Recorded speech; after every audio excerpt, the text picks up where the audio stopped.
మంచే కదా అని లైట్ గా తీసుకోవద్దు. ఫాగ్ లైట్స్ వాడకపోతే వెహికల్ జారి లైఫ్ గల్లంతవుతుంది. పొగమంచు తీవ్రత ఆ స్థాయిలో ఉంది.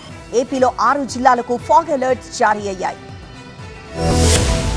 సంక్రాంతి సంబరాలకు తెరపడింది. పందాల జోష్ సద్దుమణిగింది. కానీ చలి పులిలా వెన్నులు వణుకు రేపుతుంది. పండగ సందడి నుంచి పట్నం బాట పట్టిన వాళ్ళు పొగమంచు ధాటికి విలవిల్లాడుతున్నారు. దుప్పటి కప్పినట్టుగా పొగమంచు కమ్మేయడంతో విజయవాడ టు హైదరాబాద్ హైవేపై ట్రాఫిక్ స్తంభించింది. రోడ్లపైనే కాదు, ఆకాశ మార్గంలోనూ ఇదే కథ. పొగమంచు కారణంగా గన్నవరం ఎయిర్పోర్టులో ల్యాండింగ్ దారి కనిపించగా కొన్ని ఫ్లైట్లు చాలాసేపటి వరకు గాల్లో చక్కర్లు కొట్టాయి. విమానాల సర్వీసులకు అంతరాయం ఏర్పడింది. అలా ఏపీలో పొగమంచు ఎఫెక్ట్ గా ఉంది.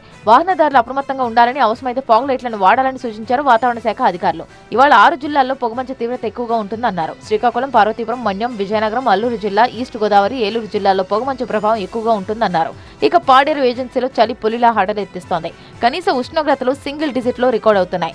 అయినా పర్యాటకుల రద్దీ పెరుగుతూనే ఉంది. ఇక మబ్బు మసకేయడంతో ఏపీలో చాలా చోట్ల ట్రాఫిక్ చుక్కలు చూపిస్తోంది. కొన్ని ప్రాంతాల్లో విజిబిలిటీ 300 మీటర్లకు పడిపోతుంది. ఉదయం 8 గంటల వరకు వాహనాల్లో బయటకు వెళ్లలేకపోవడమే మంచిది.